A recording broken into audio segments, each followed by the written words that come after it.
Next, a home invasion turns to murder. Just extreme overkill. Crime of passion. So much violence and no one with a clear motive. As best as law enforcement could establish, she had no enemy. That is until police discover a romance gone horribly wrong. It was either going to be a lover or someone who wanted her out the way so that they could be the new lover. I don't know if a love triangle can go good, but this one went really bad.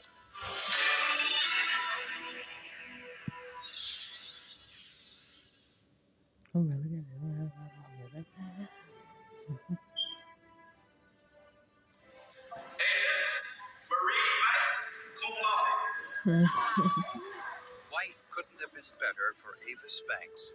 She graduated from college, found a job she loved in a daycare center, and met the man she planned to marry. But an unexpected pregnancy changed some of her plans. When I learned Ava was pregnant, I wasn't thrilled. And I know Ava's asked for forgiveness, and she was going to make it right back. Marry Keon. Her fiancé was Keon Pittman, a middle school teacher and basketball coach. Mr. Pittman was excited about the family that they were beginning. They had already picked a name out for the child. Avis and Keon bought a house together in a suburb of Jackson, Mississippi. But tragedy struck just a few months before the baby was due to be born. When Keon came home from work and found Avis lying on the garage floor in a pool of blood, police were called to the scene. Law enforcement immediately ordered him away from the body. They want to make sure that he's not possibly the perpetrator in the case. Keon called us and asked my wife to get over here. Nigga did though, right? I saw all the emergency vehicles and all these police cars. But when I saw the yellow tape, I knew what the yellow tape means. I knew then that he was gone. Avis and her unborn child were pronounced dead at the scene. It was obvious that she had been shot in the head, in the chest, and possibly wasn't totally sure as to how many shots she had received at that time. It also appears though she had been cut with some type of object. It appeared that the killer waited inside the house until Avis came home from work, then attacked when she stepped out of her car. The point of entry was the back door, where police found 2 high-quality shoe impressions. That's my little video. That's how I get in there. Fairly good I know prints, that's my good episode. clarity. There were two-dimensional impressions in dirt on the glass door. Analysts estimated the prints were made from a man-size 8 shoe. That's my little It appeared the killer tried to kick the glass in. When that didn't work, the killer kicked through the door jamb. We were surprised that the glass didn't shatter. The deadbolt was still engaged, so we knew that back door was locked up when entry was made. Several rooms in the house had been ransacked. Immediately suspicious, police performed a gunshot residue test on Keon's hands. I would expect someone who fired a revolver numerous times to have gunshot residue on their backs of their hands. We did discover particles of gunshot residue on Mr. Pittman. Mr. Pittman very well may have fired the fatal shots that killed Avis Banks. And Keon appeared to be unconcerned. He was laughing. I had to remind him that he had a fiancé and a baby that were dead. And he said at that point, oh yeah, we would expect a lot more emotion out of him. When Keon called his lawyer, his anger was clearly evident. Anger not towards the killer, but the police. I don't like this at all. Yeah. I had something to do with the shit out of me. When I came home, I knew something. Keon had no criminal record, but he wore size 8.5 shoes. Consistent with the shoes the killer was wearing when he tried to kick in the back door. And that wasn't all. There was blood on the button-down shirt that he had on, as well as blood on the pants. DNA tests showed The blood Yeah, so had you see, come and just from make it Avis. like a flat tire, just going around. Maybe You can Vim get the fuck wanted up out of to there. Somebody, settle they got down period and be a blood. That's period father blood. That's and what be we a did that shit husband. on. Maybe he was trying to get rid of her. Police in Jackson, Mississippi were determined to find Avis Hey. Banks' killer. She had been ambushed while getting out of her car, returning home from work. Avis was 5 months pregnant. That's smart as a bitch. I We didn't did take take it kind one. of personal, and we were also tasked with fighting for that 5-month-old child who didn't have a chance to live in the world. She's my perfect child. I love all my kids, but they were not like Avis. They were not like Avis. The autopsy showed Avis Banks had been shot 4 times with a .38 caliber Oh, pistol. funny, that kid was shot like She that. had So also they been could look. stabbed Thank you to the kid that numerous had Can of times. 6 for his honey. There was He said he defacing doing just injuries. fine. No friend. It Who's wasn't saying doing her? his Like, don't be to mad injure that she ain't got her, no. physically injure her And that's what the fuck he was on and then TV. with the last and final slash to the throat, just But no, extreme best overkill. friend. At first, investigators thought the motive was robbery, but that theory was discarded when police realized that despite the killer taking time to open drawers, nothing had been stolen.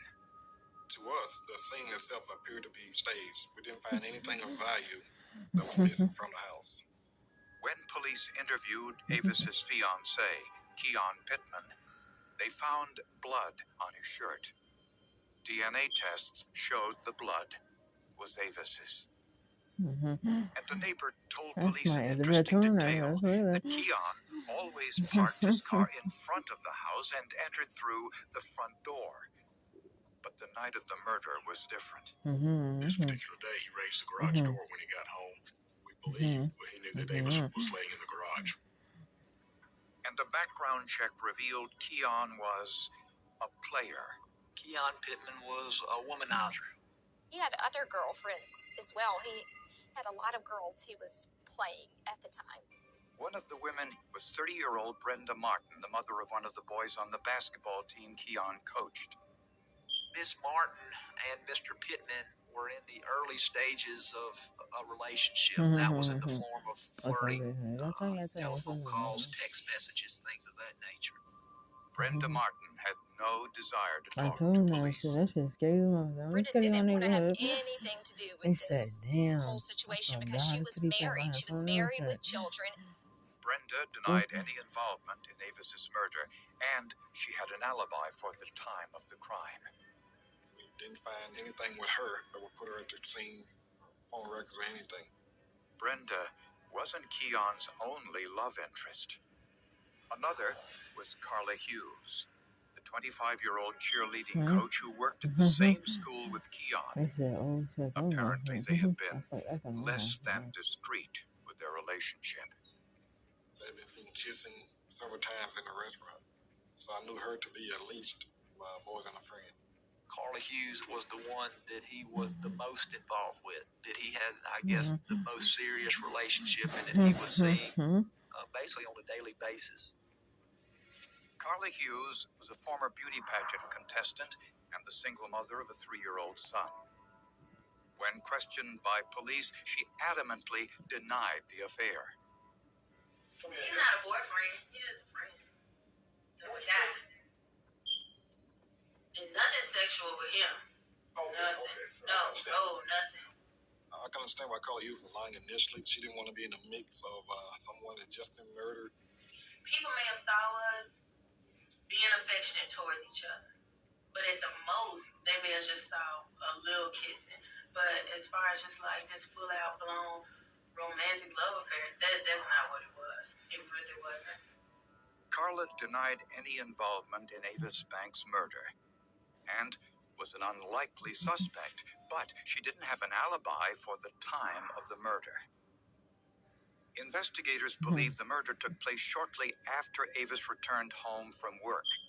Avis Banks left the daycare about 5:15 and went straight home. She got home about 5:45. No evidence shows that she stopped anywhere in between.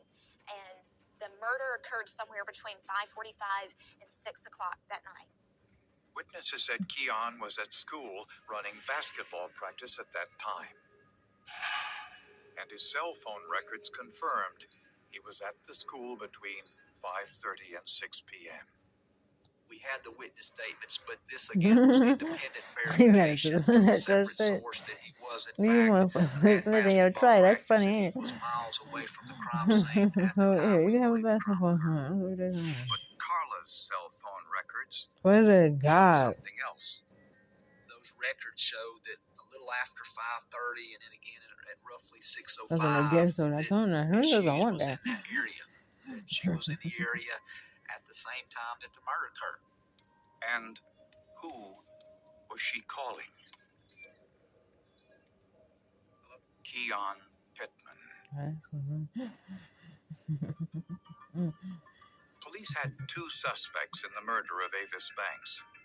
Her fiancé, Keon Pittman, had an alibi for the time of the murder, but blood on his shirt and gunpowder residue on his hands raised concerns. We believe that the gunshot residue that was discovered on Mr. Pittman's hands was not placed there because he fired a weapon. We believe that that was transfer from him handling the body of Avis Banks. Just as the blood on his shirt. It was determined based off those visual examinations that the bloodstains on him was Go in from here, a touch I'm transfer motherfucking, versus him actually being there and having I love the evidence jacket, spattered on though. him at the time of the crime. If he committed the murder, there probably would have been some blowback or some splatter on his clothing. The lab didn't find any. We have to realize that Keon wasn't around. Keon probably didn't do this, and now we got to start looking at his other lover, that being Carla Hughes. Although Carla initially denied having a relationship with Keon, during her second interview with police, she changed her story.